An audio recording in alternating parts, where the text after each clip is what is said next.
মাছটা কি দিয়ে রান্না করছো? এটা হচ্ছে কি মাছ? গোলসা মাছ। আর এখানে গোলসা মাছ হচ্ছে চিংড়া দিয়ে।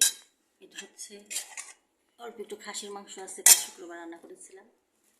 আর লতি দিয়ে ছোট মাছ চচ্চড়ি, ডাল।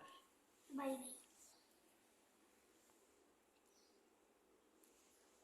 বস, কি ভাত খাবে না?